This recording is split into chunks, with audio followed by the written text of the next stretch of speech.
नमस्ते, good morning. आज का जो हमारा टॉपिक चल रहा है वो भारत के संविधान के अनुच्छेद के अंतर्गत है। देखिए, हमने इससे पहले के जो अनुच्छेद थे 51 तक वो अनुच्छेद पढ़ लिए थे। पहले से लेकर हमने जब शुरुआत की तो उसमें भारत राज्य संघ उसके बारे में चर्चा की। फिर 5 अनुच्छेद से हमने नागरिकता के बारे में पढ़ा। अनुच्छेद नंबर 12 से हमने मूल अधिकार के बारे में चर्चा की। उसके बाद में हमने अनुच्छेद नंबर 36 से नीति निर्देशक राज्य नीति निर्देशक तत्वों की चर्चा की। उसके बाद में हमने 51 के अंतर्गत मूल कर्तव्यों की मौलिक कर्तव्यों की चर्चा की थी। आज हम उस प्रक्रिया को आगे बढ़ाएंगे और 52वें अनुच्छेद से पढ़ेंगे। अब देखिए, यहाँ से हमने थोड़ा अनुच्छेद को समझने की प्रक्रिया को ट्रेन कर दिया, मतलब चेंज कर दिया है। अब देखिए, हम लगातार उन अनुच्छेदों को टॉपिक बाय टॉपिक ना पढ़कर हम जो मुख्य पद अधिकारी है उनके संबंधित जो प्रावधान अनुच्छेद में दिए गए हैं उन्हें मुख्य पद अधिकारियों के आधार पर समझने की कोशिश करेंगे। कुल मिलाकर हम इस प्रकार से अनुच्छेदों को पढ़ेंगे जिससे हम अलग अलग ग्रुप में बांटकर उनको आसानी से समझ सके। जिससे हमें ये, क्योंकि कंपटीशन में क्या होता है, कंपटीशन में अगर हम डायरेक्ट इन अनुच्छेदों को याद करेंगे तो डायरेक्ट हमें उसके आधार पर कंपटीशन दिमाग में नहीं बैठने वाले। इसलिए हमने थोड़ा टॉपिक को चेंज किया है और जो मुख्य पद अधिकारी है उनके आधार पर अब अलग अलग टॉपिक को हम अनुच्छेद में पढ़ेंगे। जिसके अंदर सबसे पहले देखिए, हम शुरुआत करते हैं। सबसे बड़ा जो देश का प्रथम नागरिक होता है वह राष्ट्रपति होता है। उस राष्ट्रपति के आधार पर हम अनुच्छेद की शुरुआत करते हैं। 52 नंबर का अनुच्छेद है, वहां से संघ के बारे में बताया गया, मतलब केंद्र सरकार के बारे में बताया गया है। सबसे पहले जो राष्ट्र का प्रथम नागरिक होता है वह राष्ट्रपति होता है, तो उसकी प्रक्रिया बताया गया 52वें अनुच्छेद के अंतर्गत। इसे बताया गया है राष्ट्रपति का पद, राष्ट्रपति का पद। 53वें अनुच्छेद के अंतर्गत देखिए शक्ति व कार्य बताया गया है। किसके? वेरी गुड, शक्ति व कार्य राष्ट्रपति के। ठीक है। 54वें अनुच्छेद के अंतर्गत निर्वाचन किसका? राष्ट्रपति का। Very good. फिर 60वें अनुच्छेद के अंतर्गत शपथ किसकी? राष्ट्रपति की। 61वें में महाअभियोग, महाभियोग। 62 के अंतर्गत बताया गया है राष्ट्रपति के रिक्त पद को भरना। राष्ट्रपति का अगर पद रिक्त है तो राष्ट्रपति के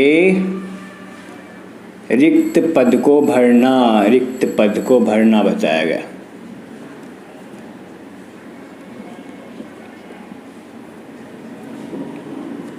राष्ट्रपति के पास समाधान शक्ति होती है, समाधान शक्ति को इसमें बताया गया है। समाधान शक्ति के बाद 85 में लोकसभा का विघटन बताया गया है। लोकसभा का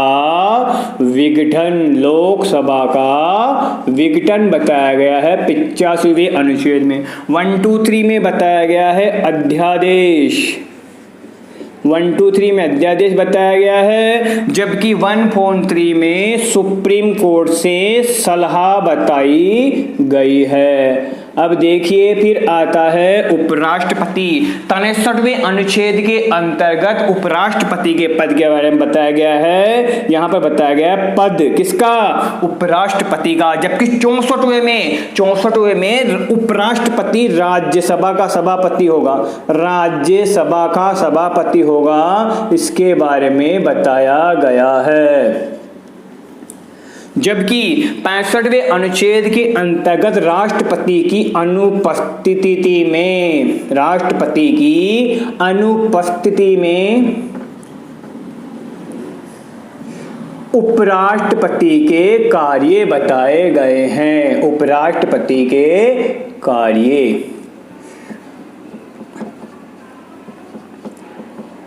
देखिए, फिर 66वें में उपराष्ट्रपति का निर्वाचन बताया गया है।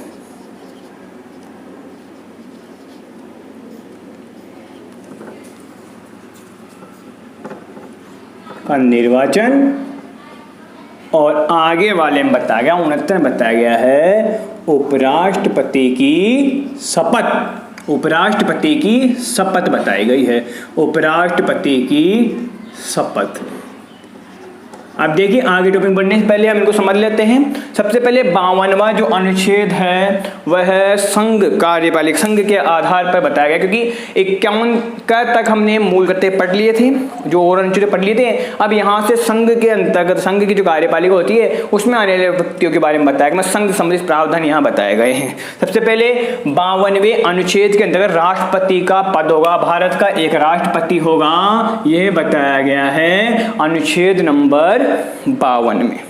फिर राष्ट्रपति शक्तियां क्या होती है, उसके कार्य क्या होते हैं, इन सब की व्याख्या की गई है अनुच्छेद नंबर 53 में। अब राष्ट्रपति का निर्वाचन किस पद्धति से होगा, राष्ट्रपति निर्वाचन कैसे होगा, उस पूरी निर्वाचन प्रक्रिया को इसमें बताया गया है, वह है अनुच्छेद नंबर 54।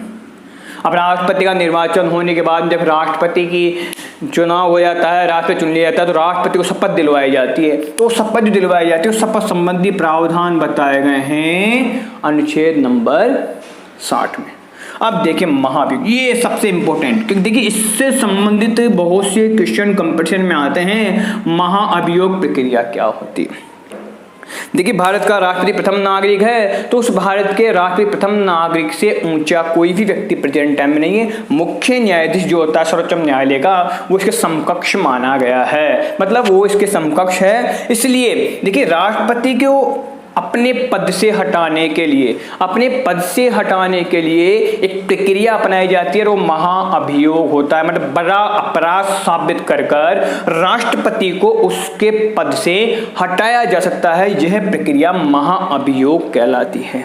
देखिए संसद के अंतर्गत महाअभियोग प्रक्रिया लाई जाती है और महाअभियोग लाने से पहले राष्ट्रपति को अवगत करवाया जाता है कि हम आपके खिलाफ महाअभियोग प्रक्रिया लेकर आ रहे हैं, जिससे राष्ट्रपति अपने बचाव के लिए या अपने पक्ष में जो उसके पास मुद्दे होते हैं उसके आधार पर अपनी बात रखने के लिए, अपने बचाव के लिए, अपने सफाई देने के लिए या फिर अपने ऊपर लगे महाअभियोग से बचने के लिए तैयारी कर ले, मतलब उसकी प्रक्रिया पूरी कर ले। उसके बाद में महाअभियोग प्रक्रिया संसद में लाया जाता है और संसद में लाने के आधार पर जब चर्चा होती है तो उसमें फिर महाअभियोग के आधार पर बताया जाता है कि राष्ट्रपति ने अपने पद की गरिमा का, जो पद के अधिकार थे, उसका दुरुपयोग किया है, इसमें ये इस अपराध में लिप्त पाए गए, इसलिए इनको उनके पद से हटाया जाए। ऐसी प्रक्रिया महाअभियोग प्रक्रिया कहलाती है। इसकी और विस्तार चर्चा जब हम राष्ट्रपति के चैप्टर पढ़ेंगे ना, राष्ट्रपति शक्तियां, कार्य, राष्ट्रपति के बारे में, तब और विस्तार से चर्चा करेंगे। फिर देखिए 62वें अनुच्छेद के अंतर्गत राष्ट्रपति का जो पद रिक्त होता है उसको भरने की प्रक्रिया बताएगी कि जब राष्ट्रपति पद रिक्त हो तो उसे कैसे भरा जाता है। फिर देखिए समाधान, ये भी एक इम्पोर्टेंट, ये भी क्वेश्चन आते रहते हैं कंपटीशन में। तो समाधान एक प्रक्रिया होती है जो राष्ट्रपति के पास ही होती है। इस प्रक्रिया के अंतर्गत देखिए अगर किसी अपराधी को मृत्यु दंड की सजा दे दी जाती है, सर्वोच्च न्यायालय के द्वारा किसी अपराधी को मृत्यु दंड की सजा दे दी गई है और अगर वो राष्ट्रपति के पास में याचिका लगाता है समाधान की, अगर राष्ट्रपति के पास में वो याचिका लगाता है तो फिर उस याचिका पर राष्ट्रपति एक बार उन सभी चर्चाओं को, उस व्यक्ति को ध्यान से जिसने अपराध किया उस स्थिति को और उस व्यक्ति की परिस्थिति को देखने के बाद में राष्ट्रपति को पावर दिया गया है कि सर्वोच्च न्यायालय के द्वारा अगर किसी व्यक्ति को या किसी भी न्यायालय द्वारा किसी व्यक्ति को अगर फांसी की मृत्यु दंड दिया गया है तो उस मृत्यु दंड को वो माफ कर सकता है या उसकी सजा को कम कर सकता है। मतलब अपराधी को या तो उसकी जो सजा मिली, मृत्यु दंड मिला है ना, उसको वो उम्र कैद में तब्दील कर सकता है या फिर उसके मृत्यु दंड को माफ भी कर सकता है। ये भारतीय संविधान में राष्ट्रपति को दिया गया एक बहुत ही महत्वपूर्ण अधिकार है। फिर देखिए लोकसभा का विघटन, ये भी इम्पोर्टेंट है, इसमें बहुत से क्वेश्चन आते रहते हैं। तो देखिए राष्ट्रपति जो होता है प्रधानमंत्री, क्योंकि संसद के 3 अंग होते हैं, आपको पहले बताओ संसद के 3 अंग होते हैं, लोकसभा, राज्यसभा और राष्ट्रपति। तो अब राष्ट्रपति, लोकसभा और राज्यसभा एक तरफ है और राष्ट्रपति एक तरफ है, तो 3 अंग संसद के बताए गए हैं। उसमें लोकसभा का विघटन करने के लिए, मतलब लोकसभा की जो शुरुआत होती है वो करने के लिए दायित्वों का निर्वाह करने के लिए प्रधानमंत्री की सलाह से राष्ट्रपति लोकसभा का विघटन करता है। यह भी महत्वपूर्ण अधिकार राष्ट्रपति का है। फिर आता है अनुच्छेद नंबर 1, 2, 3, मतलब 1, 2, 3। ये देखिए अधिकार उसी प्रकार से है जैसे हमने भी समझा। संसद जो होती है 3 व्यक्तियों से मिलकर बनी होती है, राष्ट्रपति प्लस राज्यसभा प्लस लोकसभा, इनसे मिलकर बनी होती है। अब देखिए संसद में जब भी कोई विधेयक लाया जाता है उस विधेयक पर चर्चाएं होती है। वो विधेयक कानून कब बनता है? जब वो विधेयक लोकसभा में पास हो जाए, राज्यसभा में पास हो जाए और अंत में राष्ट्रपति उस पर हस्ताक्षर कर दे, तब वो विधेयक कानून बनता है। 3 ही प्रक्रिया पूरी होगी। अगर विधेयक राज्यसभा में लाया गया है तो उसे राज्यसभा से भी, लोकसभा से भी अनुमति, लोकसभा से पास होना अनिवार्य है। विधेयक अगर लोकसभा में लाया गया है तो उसे राज्यसभा में भी पास होना अनिवार्य है। इन दोनों के पास होने के बाद में वो जो विधेयक होता है वो कानून बनने के लिए राष्ट्रपति के पास जाता है। राष्ट्रपति उस विधेयक पर चर्चा करता है, उस पर पूरे ध्यान से पढ़ता है, उसमें कुछ कमी नजर आती है तो राष्ट्रपति वापस सदन में उस विधेयक को लौटा देता है। अगली बार उसमें जो कमियां बताई गई है उन कमियों को संशोधन करते हुए, लोकसभा राज्यसभा के ऊपर ही विधेयक में संशोधन किया जाए नहीं किया जाए, संशोधन हो या नहीं हो, अगर दोबारा राष्ट्रपति के पास में वो विधेयक भेजा जाता है तो राष्ट्रपति को उस पर साइन करने पड़ते हैं और राष्ट्रपति साइन करने के बाद में वो विधेयक कानून के रूप में मान्य हो जाता है। परंतु किसी विभिन्न परिस्थितियों में अगर मान लीजिए लोकसभा और राज्यसभा का सदन नहीं चल रहा हो, मतलब दोनों सदन नहीं चल रहे हो किन्हीं कारणों से, और देश को किसी कानून की अति आवश्यकता हो, मतलब देश को किसी कानून की जरूरत है कि अभी ये कानून बनना चाहिए, तो उस समय राष्ट्रपति अध्यादेश जारी कर सकता है। अध्यादेश का मतलब होता है राष्ट्रपति के द्वारा, क्योंकि ये तीनों मिलकर बने हुए 1, 2, 3, 3 से मिलकर देखिए बहुत सरल है। अध्यादेश क्या है? 1, 2, 3 मतलब 1, 2 तीनों शक्तियों का एक में आ जाना, मतलब इन तीनों शक्ति का निर्वाह, इन तीनों की शक्ति का निर्वाह सिर्फ राष्ट्रपति के द्वारा किया जाता है और राष्ट्रपति वह अध्यादेश जारी करता है, जिस अध्यादेश से तत्काल प्रभाव से जो कानून चाहिए उस कानून की अनुमति मिल जाएगी।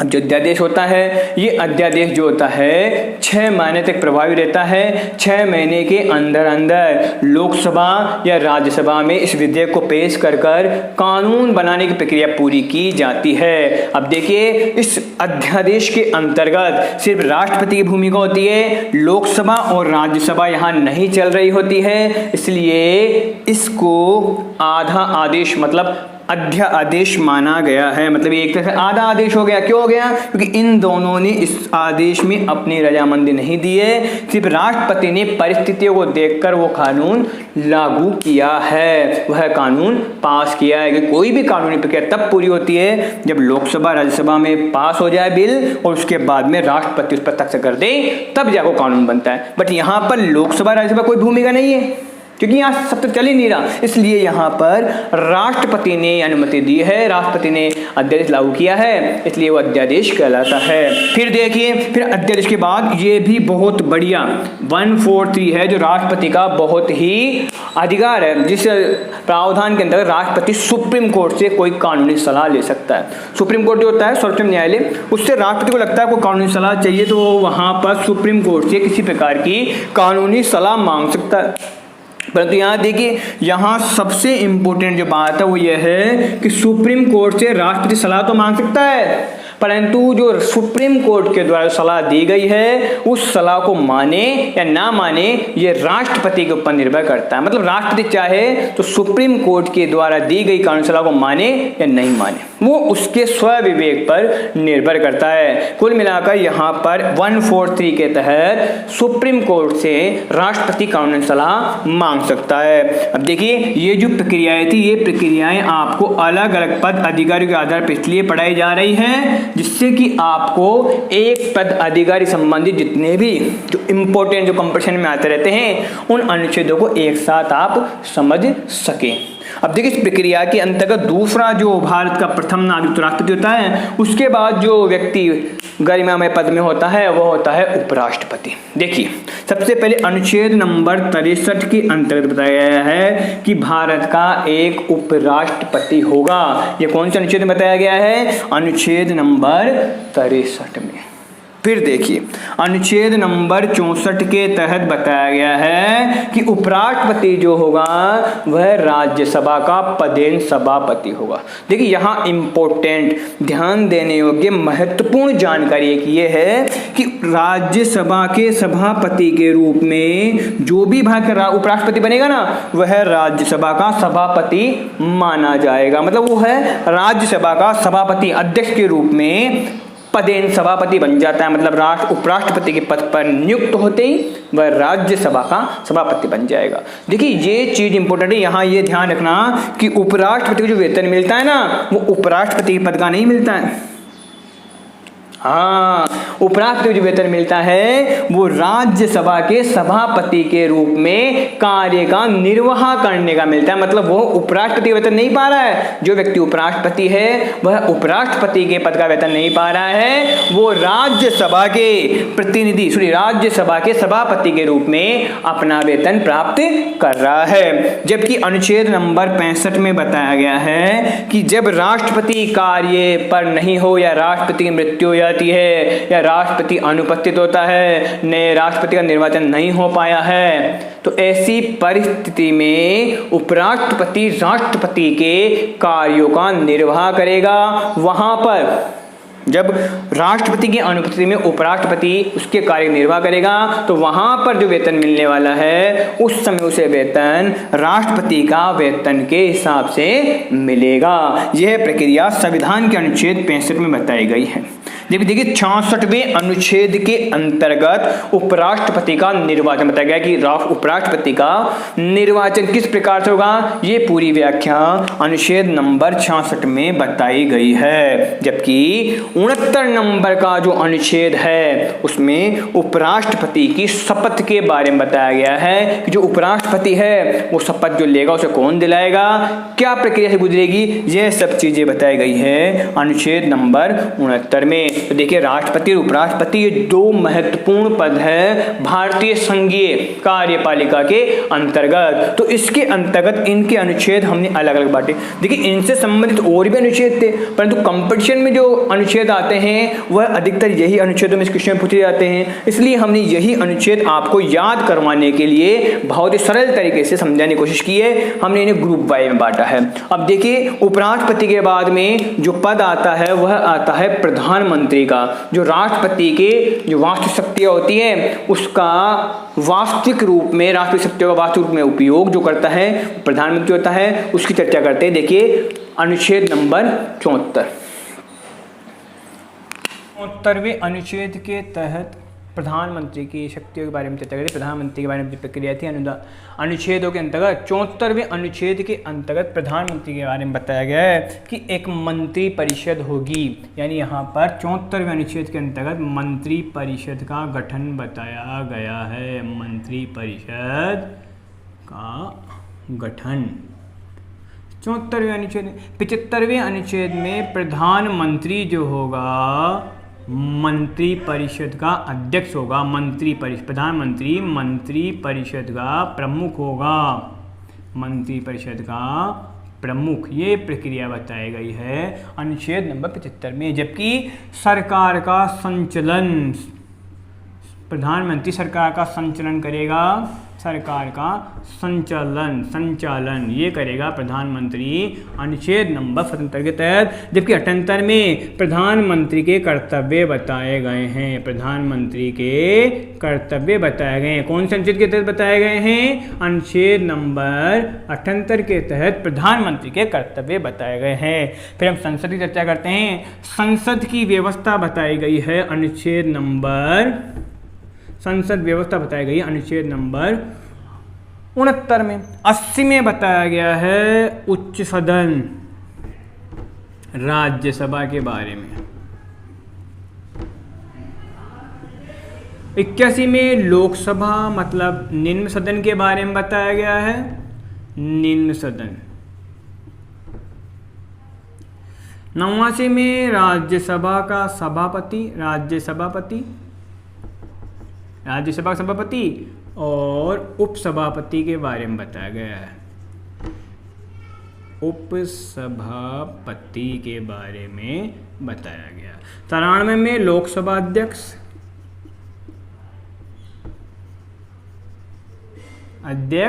वह लोकसभा उपाध्यक्ष के बारे में बताया गया है।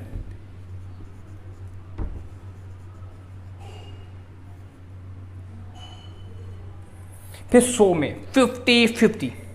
देखिए, जब किसी चीज़ पर चर्चा हो रही हो या बहुमत परीक्षण हो रहा हो और जब मत बराबर हो जाए, एक पक्ष होता है, विपक्ष होता है। आपने देखा होगा सरकार में जो पक्ष, जो सरकार के जो प्रतिनिधि सरकार जो होती है वह पक्ष कहलाती है, और जो विपक्ष होता है वो सरकार के विरुद्ध, जो सरकार के से अलग जो पक्ष होता है, मतलब एक पक्ष होता है जो जनता के द्वारा चुनकर आए हैं, उन व्यक्तियों का जो प्रतिनिधियों का जो समूह होता है, लोकसभा में बहुमत प्राप्त दल, वह कहलाता है सत्ता पक्ष। और एक होता है जो लोकसभा में जीत कर आए प्रतिनिधियों के विपक्ष में बैठा रहता है, मतलब उसके एंटी बैठा रहता है, वो कहलाता है विपक्ष। तो उन दोनों के अगर मत किसी कार्य पर मत दिलाए जा रहे हैं, किसी कानून पर या फिर बहुमत के आधार पर मत दिलवाए जाते हैं बहुत परीक्षण में, अगर मान लो मत बराबर हो जाते हैं 50-50 हो जाते हैं, दोनों के मत समान होते हैं, तो फिर लोकसभा के सभापति को मत देने का अधिकार इसमें बताया गया है। मतलब सभापति इसमें मत दे सकता है, वह है अनुच्छेद नंबर 100 में 50-50। फिर 105 के अंतर्गत संसद के विशेष अधिकार बताए गए हैं। इसमें बताया गया है अध्यक्ष का सभापति का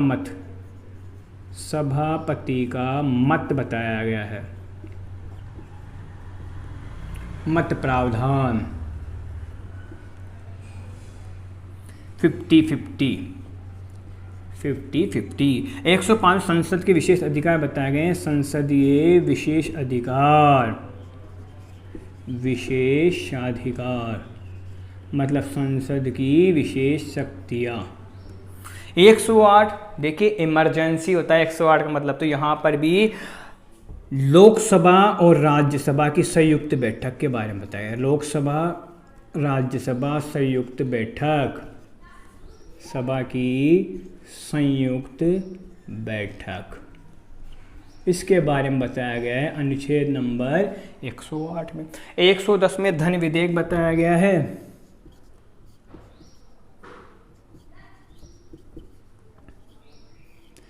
112 में बताया गया है बजट प्रावधान बताए गए हैं। 116 के अंतर्गत लेखा अनुदान बताया गया है, जबकि 117 में बताया गया है वित्तीय विधेयक।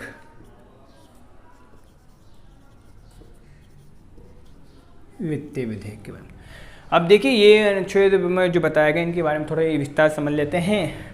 सबसे पहले 74वें संविधान अनुच्छेद के अंतर्गत बताया गया है कि राष्ट्रपति की सहायता के लिए एक मंत्री परिषद का गठन किया जाएगा। यह पूरी प्रक्रिया संविधान के अनुच्छेद नंबर 74 में बताई गई है। फिर प्रधानमंत्री जो होगा, जो लोकसभा का मंत्री परिषद है, संसद का जो मंत्री परिषद है, उस मंत्री परिषद का प्रमुख व्यक्ति के रूप में, मतलब जो निर्वाह करेगा सभी जिम्मेदारियों का, वह प्रधानमंत्री होगा। और लोकसभा जो है, मंत्री परिषद जो है, वह प्रधानमंत्री के प्रति जवाबदेही होगा। ये प्रक्रिया इसमें बताई गई है। 75वें में 75वें अनुच्छेद के अंतर्गत बताया गया है भारत सरकार का जो राष्ट्रपति का जो पावर होते हैं, उन शक्तियों का वास्तविक उपयोग प्रधानमंत्री करता है। तो भारत सरकार का संचालन करने का जो प्रधानमंत्री का दायित्व है, प्रधानमंत्री भूमिका है, उस भूमिका को अनुच्छेद नंबर 77 में बताया गया है। जबकि प्रधानमंत्री के कर्तव्य बताए गए अनुच्छेद नंबर 78 में। समय समय पर देश का जो प्रमुख है, संविधान के आधार पर, संवैधानिक पद के आधार पर, वो राष्ट्रपति है। समय समय पर देश की वास्तविक स्थिति से राष्ट्रपति को अवगत कराना यह प्रधानमंत्री कर्तव्य है, प्रधानमंत्री का कार्य है। ये बताया गया अनुच्छेद नंबर 78 के अंतर्गत। प्रधानमंत्री के बाद में देखिए हमारे देश के कानून बनाने की जिम्मेदारी से दी गई है वह है भारतीय संसद। इस संसद की प्रक्रिया को बताया गया, उसके बारे में चर्चा करेंगे। सबसे पहले संविधान के अनुच्छेद नंबर 79 मतलब 79 में भारत में एक संसद होगी। उस संसद की व्यवस्था के बारे में, उस प्रक्रिया के बारे में संविधान के अनुच्छेद नंबर 79 के अंतर्गत बताया गया है। अब देखिए 80वें अनुच्छेद के अंतर्गत आपको पता हो कि हमारे जो संसद है उस संसद के 3 अंग बताए गए। हमने पहले चर्चा की थी। संसद के 3 अंगों में एक राष्ट्रपति होता है, एक राज्यसभा और एक लोकसभा। देखिए लोकसभा राज्यसभा जो सदन होते हैं उनकी अनुमति के बाद, उसमें रजामंदी मिलने के बाद, राष्ट्रपति का साइन होने के बाद में कोई कानूनी प्रक्रिया, कोई विधेयक प्रक्रिया कानूनी प्रक्रिया में तब्दील होती है। विधेयक जो आता है वो कानून इन तीनों की सहमति के बाद बनता है। तो भारत में लोकसभा और राज्यसभा होगी, इसके बारे में चर्चा बताई गई थी 79वें अनुच्छेद के अंतर्गत। परंतु भारत में जो राज्यसभा का प्रावधान किया गया है वह राज्यसभा का प्रावधान उच्च सदन के रूप में किया जाएगा। देखिए संसद में 2 सदन होते हैं, राज्यसभा और लोकसभा। अब इनके अंतर्गत लोकसभा जो जनता के प्रतिनिधियों द्वारा चुना गया है, जबकि राज्यसभा जो होती है उसमें विभिन्न राज्यों विधानसभा विधानमंडल के साथ साथ 12 सदस्य राष्ट्रपति भी चुनकर बैठता है। इसलिए राज्यसभा को उच्च सदन माना गया है, क्योंकि ये जो सदन राज्यसभा जो है इसकी कार्यवाही लगातार चलती रहती है, ये भंग नहीं होता है। राज्यसभा का जो प्रतिनिधि होता है उसका कार्यकाल 6 वर्ष का होता है, परंतु राज्यसभा का कार्यकाल नहीं बताया गया है। तो राज्यसभा उच्च सदन होगी, ये बताया गया है अनुच्छेद नंबर, राज्यसभा की पूरी प्रक्रिया बताई गई है अनुच्छेद नंबर 80 के अंतर्गत, मतलब राज्यसभा का गठन। जबकि लोकसभा निम्न सदन होगा और लोकसभा की क्या गठन प्रक्रिया होगी उस पूरी प्रक्रिया को बताया गया 81वें अनुच्छेद के अंतर्गत। मतलब भारत में संसद के अधीन एक लोकसभा होगी, ये 81वें अनुच्छेद में बताया गया है। जब हम चर्चा करते हैं 89वें अनुच्छेद की, तो ये भी इंपॉर्टेंट है। राज्यसभा के सभापति के रूप में राष्ट्रपति और उपसभापति के रूप में जो प्रक्रिया होती है, उपसभापति होंगे, उनकी प्रक्रिया बताई गई है अनुच्छेद नंबर 89 में। ऐसी ही प्रक्रिया अनुच्छेद नंबर 53 में बताई गई, जिसके अंतर्गत संसद के निम्न सदन लोकसभा का अध्यक्ष वह उपाध्यक्ष के बारे में बताया गया है। अब देखिए आप लोगों को पहले बता दिया गया था इधर कि राज्यसभा का सभापति होगा वह देश का जो उपराष्ट्रपति होता है वह पदेन राज्यसभा का सभापति माना गया है। जबकि लोकसभा का जो अध्यक्ष होता है, लोकसभा का अध्यक्ष जब सरकार का चुनाव हो जाता है तब लोकसभा का अध्यक्ष उनमें से एक सांसद को चुनकर किया जाता है मत प्रणाली के द्वारा, और लोकसभा का उपाध्यक्ष भी वहीं से चुना जाता है, जो लोकसभा अध्यक्ष की अनुपस्थिति में लोकसभा अध्यक्ष के पद का निर्वाह करता है। देखिए फिर 100 संविधान के अनुच्छेद 100 में सभापति का मत का प्रावधान दिया गया है। देख लीजिए, मान लीजिए कोई बिल पर चर्चा हो रही हो या फिर कोई कानून चर्चा हो रही हो या फिर मान लीजिए शक्ति परीक्षण हो रहा हो, उस समय अगर बराबर किसी पक्ष में और विपक्ष में बराबर मत आ जाते हैं, बराबर हो जाता है मत, तो फिर वहाँ पर सभापति को मत देने का अधिकार है। ये बताया गया है अनुच्छेद नंबर 100 में, मतलब 50-50। उसके बाद अनुच्छेद नंबर 105 में संसद को कुछ विशेष अधिकार दिए गए हैं, संसद की कुछ शक्तियां हैं, उन शक्तियों के बारे में विस्तार से बताया गया अनुच्छेद नंबर 105 में। मतलब संसद को कुछ विशेष अधिकार दिए गए हैं संविधान के अनुच्छेद 105 के तहत। जबकि देखिए 108 में जब मान लीजिए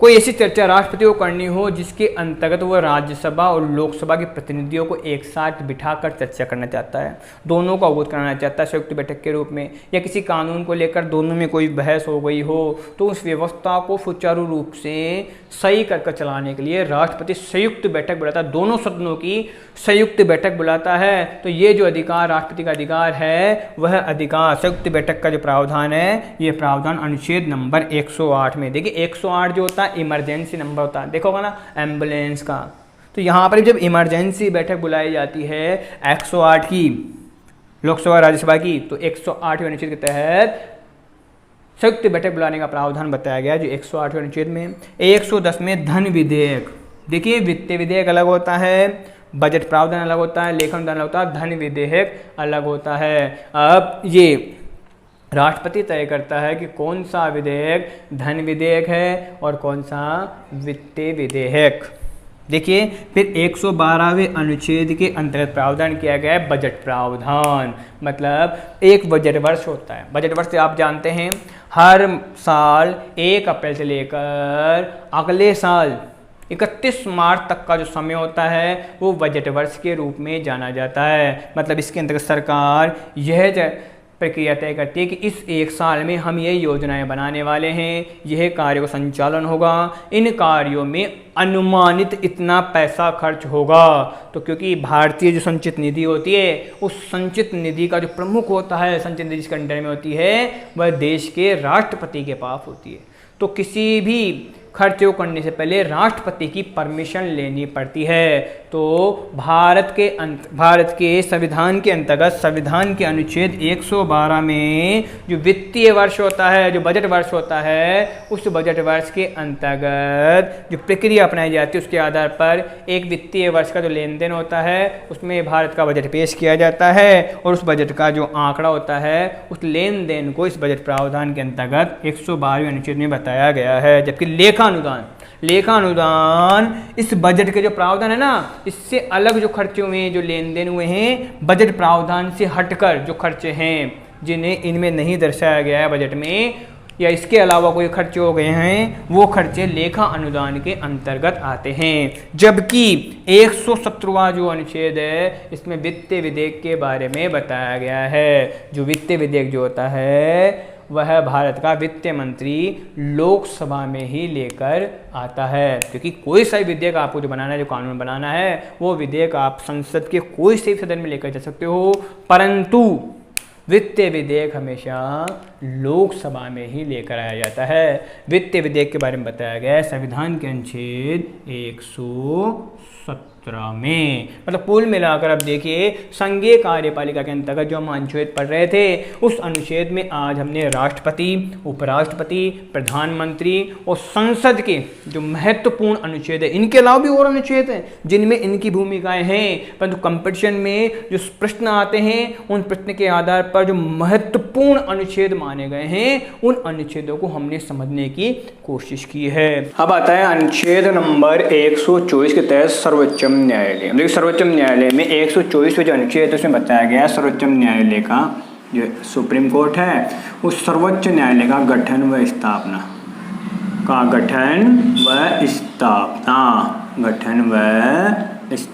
बताई गई है। जबकि 125 में न्यायाधीशों का वेतन बताया गया है, न्यायाधीशों का वेतन। जबकि 131 के अंतर्गत सर्वोच्च न्यायालय सुप्रीम कोर्ट का जो मूल आरंभिक क्षेत्र अधिकार होता है उसे बताया गया, मूल आरंभिक क्षेत्र अधिकार बताया गया है, आरंभिक क्षेत्राधिकार। उसके बाद में न्यायिक पुनरावलोकन बताया गया है अनुच्छेद नंबर 137 में, न्यायिक पुनरावलोकन। देखिए फिर बताया कि 43 में राष्ट्रपति सुप्रीम कोर्ट से सलाह लेता है, वो सुप्रीम कोर्ट से राष्ट्रपति की सलाह,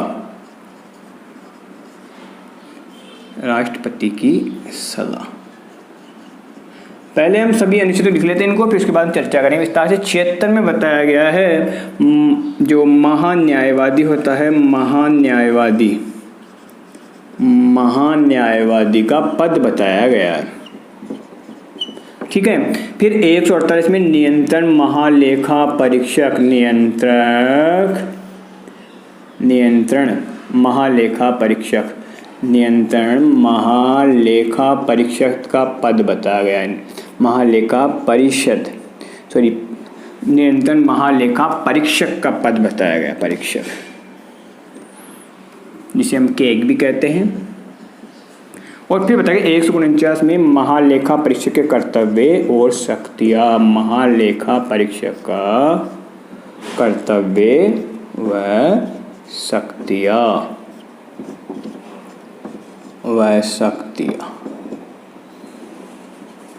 देखिए फिर 152 में राज्य संवैधानिक व्यवस्था आ जाती है। तो 152 बताया गया है, परिभाषा बताई गई है किसकी, राज्यपाल के अंतर्गत की परिभाषा के राज्यपाल होगा राज्यों में, उसकी व्यवस्था के आधार पर राज्यपाल क्या होता है उसकी परिभाषा बताई गई है।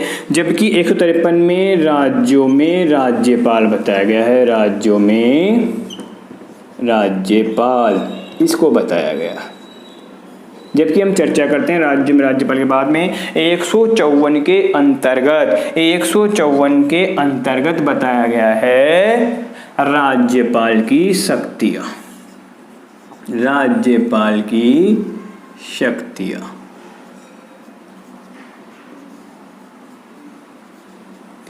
फिर 155 में राज्यपाल का निर्वाचन बताया गया है, राज्यपाल का निर्वाचन,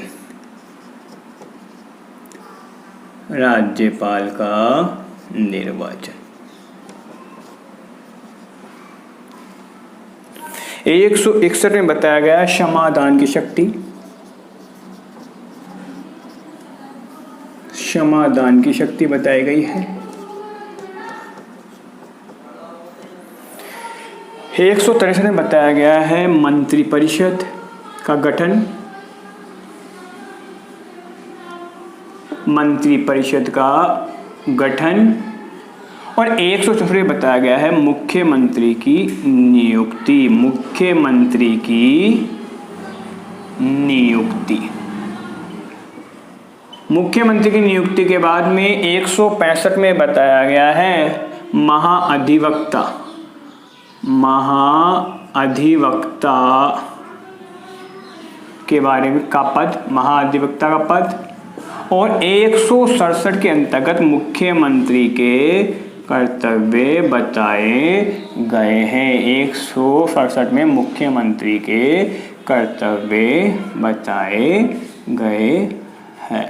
देखिए इन पर हम चर्चा करेंगे। अब इन चर्चाओं के अंतर्गत सबसे पहले 124 में बताया गया अनुच्छेद 124 विस्तार चर्चा करते हैं। 124 में विस्तार से बताया गया सर्वोच्च न्यायालय का गठन होगा, भारत में एक सर्वोच्च न्यायालय होगा और उससे का न्याय सभी को मान्य होगा। उसकी स्थापना के बारे में 124 अनुच्छेद में बताया गया है। 125 में न्यायाधीशों का वेतन क्या होगा उसके बारे में बताया गया है। जबकि 131 जो है वह सुप्रीम कोर्ट का जो मूल प्रारंभिक क्षेत्र अधिकार होता है ना कि कहाँ पर उसका निर्णय मान्य होगा कहाँ तक, उसके बारे में संविधान के अनुच्छेद 131 में बताया गया है। सबसे मेन जो अनुच्छेद बताया गया है 137 न्यायिक पुनर्अवलोकन। इसमें निर्णय या कोई आदेश होता है सरकार के द्वारा, संघ कार्यपालिका के द्वारा कोई या राज्य कार्यपालिका के द्वारा कोई आदेश या निर्णय दिया जाता है, वह निर्णय संविधान की किसी भी तत्व को प्रभावित करता है या संविधान के विपरीत है तो सर्वोच्च न्यायालय उस निर्णय या आदेश पर रोक लगा सकता है या वापस से उसमें सुधारात्मक कार्रवाई करके उसे लागू करने का सरकार को आदेश दे सकता है। फिर बताया गया है 143, ये हमने पहले पढ़ लिया था। इसके अंतर्गत राष्ट्रपति कानूनी सलाह मांगता है सर्वोच्च न्यायालय से और सर्वोच्च न्यायालय राष्ट्रपति को कानूनी सलाह देता है, परंतु इसमें एक प्रावधान था कि सर्वोच्च न्यायालय के द्वारा दिए गए किसी भी कानूनी सलाह को राष्ट्रपति माने या ना माने ये राष्ट्रपति के स्वविवेक पर निर्भर करता है। फिर आता है महान्यायवादी। देखिए संविधान के अनुच्छेद 76 के तहत भारत में एक महान्यायवादी का पद होगा। महान्यायवादी होता है कानून विशेषज्ञ। क्या होता है? कानून विशेषज्ञ। विशेषज्ञ वो होता है जो जानकार होता है। किसी भी प्रकार का कोई नया कानून बन रहा है तो उस कानून के लिए महान्यायवादी की राय ली जाती है और महान्यायवादी उस कानून को बनाते समय उस कानून के बारे में चर्चा करते समय पूरे मापदंडों को देखकर किसी कानून के लिए राय देता है। तो यह जो महान्यायवादी जो कानून के लिए राय देता है उस कानून जो कानून बन जाता है तो उसके लिए फिर न्यायिक पुनर्अवलोकन की व्यवस्थाएं नहीं होती है। क्यों नहीं होती है? क्योंकि महान्यायवादी ऐसा व्यक्ति है जो किसी प्रकार कानून बना रहा है तो सभी मापदंडों पर परख कर उस कानून का निर्माण करवाया जाता है, इसलिए इसमें कमी की कोई गुंजाइश संविधान से फेरबदल किया संविधान किसी व्यवस्था से विपरीत कानून बनने की इसमें गुंजाइश बहुत कम होती है। फिर बताया गया है नियंत्रण महालेखा परीक्षक जिसे हम केग भी कहते हैं। देखिए ये जो होता है, ये संस्था जो होती है ये भ्रष्टाचार आदि का पता लगाती है। लेखा जो का सरकार का जो भी लेन देन होता है उस लेन देनों के आधार पर ये चर्चा करती है, उन लेन देनों का पता लगाती है। देखा होगा आपने वर्तमान समय में भी बहुत से घोटाले सामने आते हैं, या बहुत से घोटालों को जो भी घोटाले आते हैं उन सबका पर्दाफाश इसी केक के द्वारा किया जाता है। बीच में देखा होगा आपने ए राजा जो 2G स्पेक्ट्रम के तहत उस घोटाला हुआ था, जो नेटवर्क का 2G स्पेक्ट्रम का दूरसंचार का, उसका पता भी इसी ने बताया था। यानी नियंत्रण जो महालेखा परीक्षक होता है ये घोटालों को जनता के सामने लेके आता है, मतलब सरकार के लेखे जोखा ये रखता है, आय व्यय का लेखा जोखा रखता है। फिर 149 के तहत महालेखा जो परीक्षक होता है इसका कर्तव्य और शक्तियों के बारे में बताया गया है। अब ये तो हो गया हमारा सेंट्रल गवर्नमेंट, संघ जो कार्यपालिकाएं थी, संघ की जो व्यवस्थाएं थी, उन संघीय व्यवस्थाओं के बारे में। अब बताया जाता है राज्य की संवैधानिक व्यवस्था। जिस प्रकार देश का प्रथम नागरिक राष्ट्रपति होता है, उसी प्रकार से राज्य का प्रथम नागरिक राज्यपाल होता है। जो व्यवस्थाएं, जो शक्तियां एक तरह से सेंटर में, केंद्र में राष्ट्रपति के पास रहती है, वही शक्तियां राज्य में राज्यपाल के पास में होती है। देखिए राज्यपाल की नियुक्ति राष्ट्रपति के द्वारा ही की जाती है। अब देखिए 152वां जो अनुच्छेद है, उस 152वें अनुच्छेद में राज्यपाल की परिभाषा बताई गई है कि राज्यपाल क्या होगा। फिर 153 के अंतर्गत संविधान के अनुच्छेद 153 के तहत कि प्रत्येक राज्य में एक राज्यपाल होगा। एक राज्यपाल जो है एक से अधिक राज्यों की भी जिम्मेदारी निभा सकता है। यह व्यवस्था संविधान के अनुच्छेद 153 के तहत बताई गई है। जबकि 154 के अंतर्गत राज्यपाल की शक्तियों के बारे में बताया कि राज्यपाल के पास में क्या क्या शक्तियां होगी। जबकि 155 में राज्यपाल का निर्वाचन, मतलब राज्यपाल का लिए चुनाव होता है, उसको जो पद पर निर्वाचित किया जाता है, निर्वाचन होता है, उस प्रक्रिया के बारे में अनुच्छेद नंबर 155 में बताया गया है।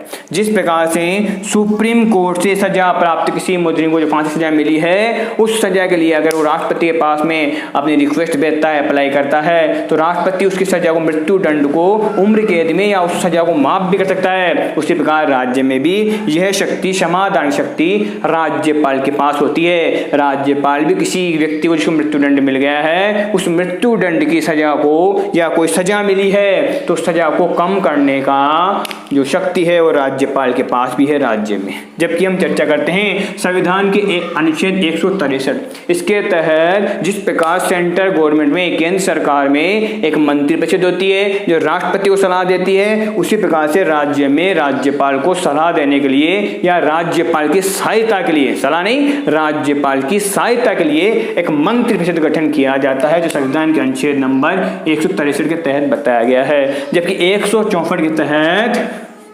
राज्य के मुख्यमंत्री की नियुक्ति राज्यपाल द्वारा की जाएगी। 164 अनुच्छेद में बताया गया है। विधानसभा में बहुमत प्राप्त दल का नेता मुख्यमंत्री कहलाता है, और राज्यपाल जिसके पास बहुमत होता है, जिस दल के पास बहुमत होता है, उसी या फिर गठबंधन जो सरकार होती है उसका जो प्रमुख होता है, जिसको चुनते हैं विधायक चुनते हैं, गठबंधन के विधायक जिस व्यक्ति को अपना मुख्यमंत्री चुनते हैं, उसको नियुक्ति मुख्यमंत्री पद के लिए राज्यपाल करता है। फिर 165 में महाअधिवक्ता पद, जो हर राज्य में महाअधिवक्ता का जो पद होता है उस पर भी राज्यपाल ही रहता है या फिर राज्यपाल उसकी नियुक्ति करता है। ये संविधान के अनुच्छेद 165 में बताया गया है। जबकि संविधान के अनुच्छेद 167 में वही जिम्मेदारी बताई गई है जो सेंटर में, केंद्र सरकार में प्रधानमंत्री की होती है, मतलब समय समय पर राज्य की व्यवस्थाओं के बारे में राष्ट्रपति को अवगत कराना। उसी प्रकार से राज्य की संपूर्ण व्यवस्थाओं के बारे में राज्यपाल को अवगत कराना, जो भी व्यवस्था होती है उन सबकी जानकारी देने, समय समय पर सरकार के फैसलों से राज्यपाल को अवगत कराना, ये सब जो कर्तव्य तो मुख्यमंत्री को होते हैं, ये संविधान के अनुच्छेद 167 के तहत बताए गए हैं, जो मुख्यमंत्री कर्तव्य के अंतर्गत आता है। अब हमारा अगला टॉपिक है वह है राज्य विधानमंडल का। पहले हम इनके जो अनुच्छेद इनको लिख लेते हैं और फिर इनके ऊपर विस्तार चर्चा करते हैं। संविधान के अनुच्छेद 168 के तहत बताया गया है विधानमंडलों की व्यवस्था, यानी विधानमंडल का गठन। विधानमंडल का गठन जबकि 169 में विधान परिषद का गठन बताया गया है। विधान परिषद का गठन, विधान परिषद का गठन।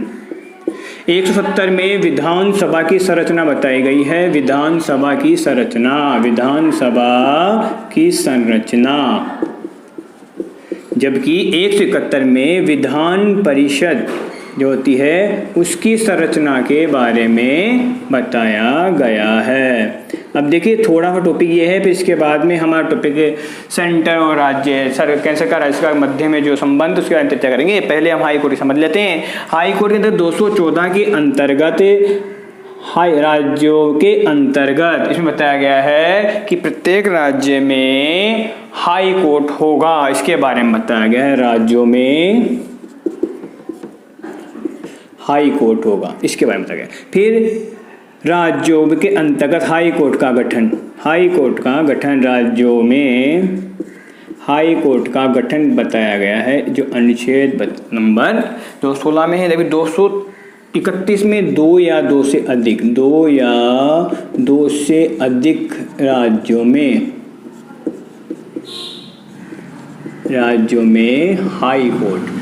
अब देखिए इसको विस्तार समझते हैं। विधानमंडल, जिस प्रकार सेंटर में संघ सरकार के अंतर्गत जिस प्रकार से संसद देश के लिए कानून बनाती है, उसी प्रकार से राज्य के लिए कानून बनाने की जिम्मेदारी विधानमंडल को होती है। मतलब विधानमंडल जो होता है राज्य में कानून बनाने की जिम्मेदारी करता है। राज्य सूची में जो विषय होते हैं उनके ऊपर कानून विधानमंडल बनाता है। जबकि जो विधान परिषद है, ये विधान परिषद एक तरह से विधान परिषद गठन किया जाता है, वो 169 में बताया गया है। विधान परिषद जिस प्रकार से सेंटर गवर्नमेंट में, राज्य सरकार में, केंद्र सरकार में जिस प्रकार से राज्यसभा होती है, उसी प्रकार इसके अंतर्गत 169 अनुच्छेद के अंतर्गत राज्यों में विधानमंडल बताया गया है। जबकि 170 के अंतर्गत विधानसभा की संरचना बताई गई है। 171 में विधान परिषद की संरचना बताई गई है। अब हमें विस्तार समझते देखिए। विधानमंडल जिस प्रकार केंद्र के अंतर्गत संसद कार्य करती है, कानून बनाती है, उसी प्रकार से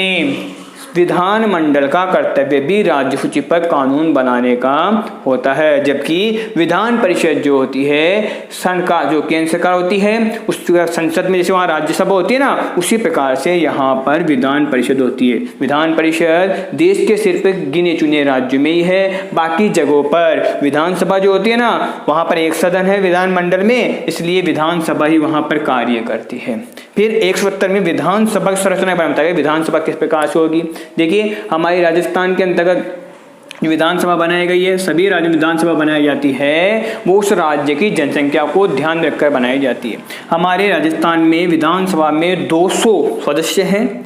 अधिकतम जो होते हैं विधानसभा के अंतर्गत 5 सदस्य होते हैं और कम से कम 60 सदस्य विधानसभा के अंतर्गत होते हैं। जबकि 171 में विधान परिषद की संरचना के बारे में बताया गया है। जिस प्रकार राज्य में कुछ व्यक्तियों को राष्ट्रपति चुनकर भेजता है, उसी प्रकार राज्यपाल भी विधान परिषद के अंतर्गत कुछ व्यक्तियों को चुनकर भेजता है। और बाकी व्यक्ति जो होते हैं इसमें यूनिवर्सिटी जो विश्वविद्यालय होते हैं वहाँ से आते हैं, या फिर जिला परिषद के अंतर्गत जो क्षेत्र होते हैं उनमें से आते हैं, इनके अंतर्गत ही आते हैं। फिर 214 देखिए हाई कोर्ट की हम चर्चा कर रहे थे, मतलब राज्य का जो हाई कोर्ट होता है उसके बारे में चर्चा बताई गई है। उच्च न्यायालय मतलब राज्यों में, प्रत्येक राज्यों में हाई कोर्ट होगा, इसकी व्यवस्था के लिए अनुच्छेद 214 में विस्तार से बताया गया है। जबकि अनुच्छेद 216 के तहत राज्यों में हाई कोर्ट की गठन संबंधी व्यवस्थाओं को बताया गया है, यानी राज्यों में हाई कोर्ट होगा इसके बारे में बताया गया। जबकि अनुच्छेद नंबर 231 के अंतर्गत बताया गया है कि हाई कोर्ट जो होता है 2 या 2 से अधिक राज्यों में भी एक हाई कोर्ट की व्यवस्था हो सकती है। ऐसा प्रावधान अनुच्छेद नंबर 231 के तहत बताया गया है। अब हमारा जो अगले अनुच्छेद आने वाला है, उस अनुच्छेद में हम केंद्र और राज्यों के संबंध है उसके बारे में चर्चा करेंगे।